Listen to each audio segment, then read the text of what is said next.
Dionysius berdoa kepada Tuhan agar niatnya menjadi martir dikabulkan, dan permintaannya dikabulkan. Seorang algojo yang adalah seorang Kristen Malaka yang murtad mengangkat gada dan mengayunkannya dengan keras ke kepala Dionysius, disusul dengan kelewang yang memisahkan kepala Dionysius dari tubuhnya. Kemartiran Dionysius dengan kawan-kawannya disahkan Tuhan. Mayat mereka selama 7 bulan tidak hancur, tetap segar seperti sedang tidur. Menurut saksi mata, jenazah Dionysius sangat merepotkan orang sekitarnya, karena setiap kali dibuang ke laut, kembali ke darat, senantiasa kembali ke tempat dia dibunuh. Akhirnya jenazahnya dengan hormat dimakamkan di Pulau Buangan, kemudian dipindahkan ke Goa, India. Saudara-saudari, kita bertanya, dengan itu gagalkah misi di tanah air? Ini bukan soal menang atau kalah, tetapi soal mempertanggungjawabkan iman yang benar dengan keteguhan dan keberanian tanpa takut. Ia tetap memberikan kesaksian iman yang benar akan Kristus yang dia yakini, kendati pun ancaman kematian ada di depannya. Dengan ini mau dikatakan Dionysius dan Redemptus bukan tipe pribadi yang asal-asalan dalam beriman, bukan pribadi yang takut ketika dihadapkan dengan para penantang dan pencemooh. Ia tidak berpenampilan sembunyi-sembunyi, tetapi dengan terus terang yakin teguh akan kebenaran iman yang ia percayai. Apa itu? Bahwa Yesus adalah jaminan dan kekuatan. Yesus adalah sumber dan puncak dari seluruh keyakinan imannya. Karena Yesus tidak mundur selangkah pun memberi kesaksian. Ia mempertaruhkan nyawa demi kebenaran. Karena kebenaran tetaplah kebenaran. Dionysius, seorang pelaut dari Perancis, pada umur 35 tahun menjadi imam dan masuk Ordo Karmel. Redemptus, seorang anggota tentara Portugal, menjadi bruder dalam ordo yang sama. Pada tahun 1638, mereka mengikuti rombongan utusan Raja Portugal ke Aceh, kota raja. Di sana mereka ditangkap dan dipenjarakan. Pada tanggal 29 November 1638, keduanya gugur sebagai martir, sehingga usaha mereka mewartakan Injil di Indonesia tampaknya gagal. Namun, justru seperti gandum yang jatuh dalam tanah dan mati, supaya dapat bertumbuh, demikian darah kepahlawanan mereka membuat tanah Indonesia subur untuk sabda Allah. Dionysius dan Redemptus digelarkan beato pada tahun 1900. Keuskupan Agung Medan di saat pengembalaan Monsinyur Anicetus B. Sinaga OFM Cup menetapkan beato Dionysius dan Redemptus sebagai pelindung Keuskupan Agung Medan. Tingkatan perayaannya dari peringatan wajib untuk seluruh Indonesia menjadi setingkat hari raya bagi Keuskupan Agung Medan. Bermana kita meluhurkan Tuhan, sorakan haleluya, pujilah martir yang gagah perkasa, sorakan haleluya, direwangannya, diwaraganya, demi imannya yang kudus. Berjayalah kini engkau dalam surga, sorakan haleluya, mendapat ganjaran mahkota abadi, sorakan haleluya, mohonkan Nabi rahmat di langit, setia pada sang raja.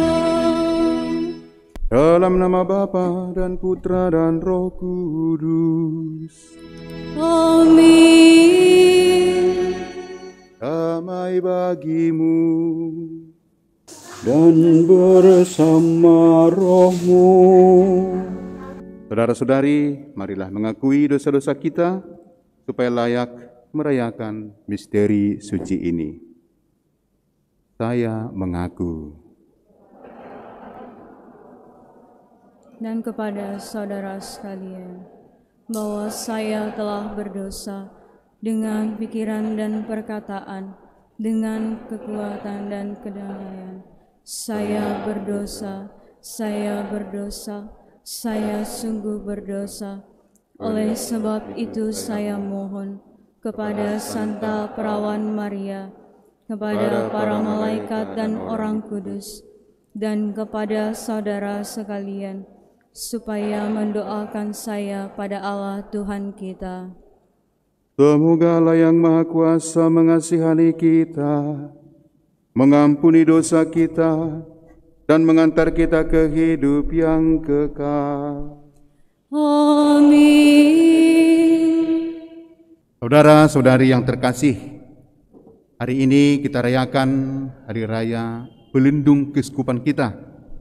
Dan pelindung keuskupan kita adalah Beato Dionysius dan Redemptus. Mereka berdua wafat sebagai martir, kepalanya dipukul dengan gada hingga pecah, lalu lehernya digorok di Aceh, Indonesia pada tanggal 27 November 1638. Mereka berdua dibeatifikasi pada 10 Juni 1900. Alkisah pada tahun 1636,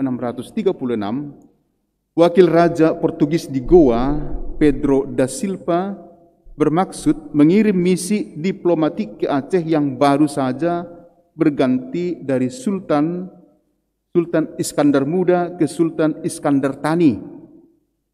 Pedro da Silva ingin menjalin hubungan persahabatan karena hubungannya dengan sultan terdahulu tidak begitu baik. Sebagai seorang bekas pelaut yang sudah pernah datang ke Banten, Dionysius ditunjuk sebagai juru bahasa dan pandu laut. Oleh karena itu tahbisan imamatnya dipercepat. Dionysius ditahbiskan menjadi imam pada tahun 1637 oleh Monsinyur Alfonso Mendes. Sementara Bruder Redemptus dengan izinan atasannya ikut serta dalam perjalanan dinas sebagai pembantu. Misi ini dipimpin oleh Dom Francisco Sousa sebagai duta. Para anggota misi yang lainnya antara lain Dionysius, Redemptus, Don Ludovico, 2 orang biarawan Fransiskan, seorang pribumi dan 60 awak kapal. Mereka berlabuh di kota raja dan disambut dengan ramah. Tetapi rupanya keramah-tamahan orang Aceh ternyata hanyalah tipu muslihat belaka. Orang-orang Belanda telah menghasut Sultan Iskandar Thani dengan menyebarkan isu bahwa bangsa Portugis datang hanya untuk menyebarkan agama Katolik di wilayah Aceh. Karena itu semua anggota misi ini ditangkap, dipenjarakan, dan disiksa agar menyangkal imannya. Selama sebulan mereka meringkuk dalam penjara dalam keadaan yang sangat menyedihkan. Beberapa orang dari antara mereka meninggalkan imannya untuk membeli kebebasan mereka. Yang meninggalkan itu mungkin Fransiskan. Dionysius dan Redemptus telah meneguhkan iman saudara-saudaranya yang memberi mereka hiburan.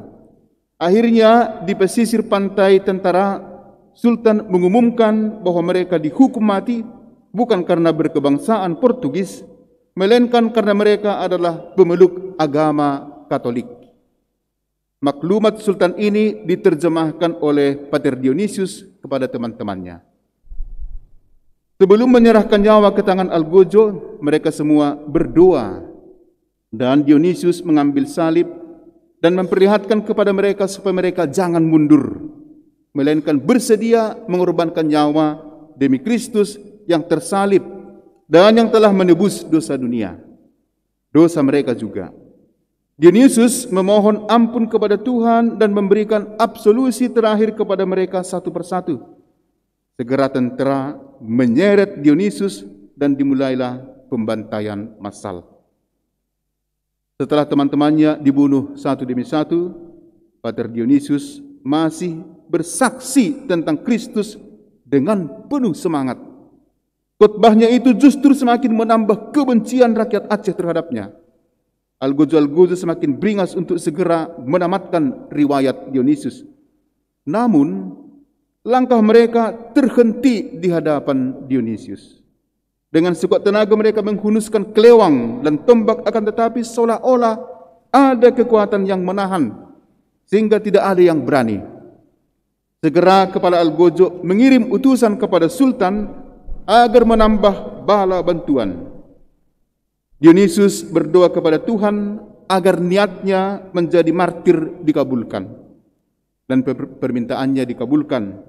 Seorang Algojo yang adalah seorang Kristen Malaka yang murtad mengangkat gada dan mengayunkannya dengan keras ke kepala Dionysius, disusul dengan kelewang yang memisahkan kepala Dionysius dari tubuhnya. Kemartiran Dionysius dengan kawan-kawannya disahkan Tuhan. Mayat mereka selama 7 bulan tidak hancur, tetap segar seperti sedang tidur. Menurut saksi mata, jenazah Dionysius sangat merepotkan orang sekitarnya, karena setiap kali dibuang ke laut, kembali ke darat, senantiasa kembali ke tempat dia dibunuh. Akhirnya jenazahnya dengan hormat dimakamkan di Pulau Buangan, kemudian dipindahkan ke Goa, India. Saudara-saudari, kita bertanya, dengan itu gagalkah misi di tanah air? Ini bukan soal menang atau kalah, tetapi soal mempertanggungjawabkan iman yang benar dengan keteguhan dan keberanian tanpa takut. Ia tetap memberikan kesaksian iman yang benar akan Kristus yang dia yakini, kendati pun ancaman kematian ada di depannya. Dengan ini mau dikatakan Dionysius dan Redemptus bukan tipe pribadi yang asal-asalan dalam beriman. Bukan pribadi yang takut ketika dihadapkan dengan para penantang dan pencemooh. Ia tidak berpenampilan sembunyi-sembunyi, tetapi dengan terus terang yakin teguh akan kebenaran iman yang ia percayai. Apa itu? Bahwa Yesus adalah jaminan dan kekuatan. Yesus adalah sumber dan puncak dari seluruh keyakinan imannya. Karena Yesus tidak mundur selangkah pun memberi kesaksian. Ia mempertaruhkan nyawa demi kebenaran. Karena kebenaran tetaplah kebenaran. Beriman kepada Yesus bukan beriman dalam diam, tetapi ketika kebenaran itu makin pudar dan mudah diputar balikkan, ketika dengan mudah direkayasa demi kepentingan pribadi, perlu semangat keberanian seperti Dionysius dan Redemptus untuk mewartakannya. Gereja dalam pengalaman sejarah menyadari bahwa darah para martir yang ditumpahkan demi kebenaran, demi Injil dan demi Kristus sungguh menghidupkan dan menyuburkan iman gereja.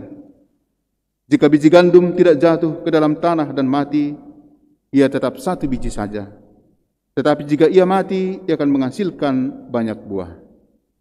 Karena itu, saudara-saudari yang terkasih, gereja mengajak kita untuk tampil sebagai seorang kesatria.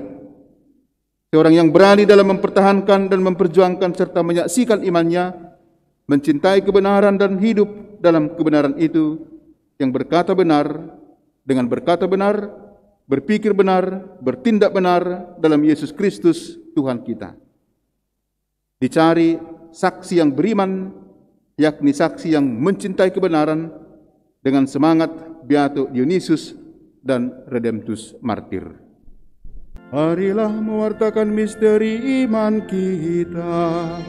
Setiap kali kami makan roti ini dan minum dari piala ini, Tuhanmu Tuhan kami wartakan hingga Engkau datang. Tuhan bersamamu Dan bersama rohmu. Semoga Allah yang Maha Kuasa memberkati saudara sekalian, Bapa, Putra, dan Roh Kudus. Amin. Saudara-saudari, pergilah, misa sudah selesai. Syukur kepada Allah.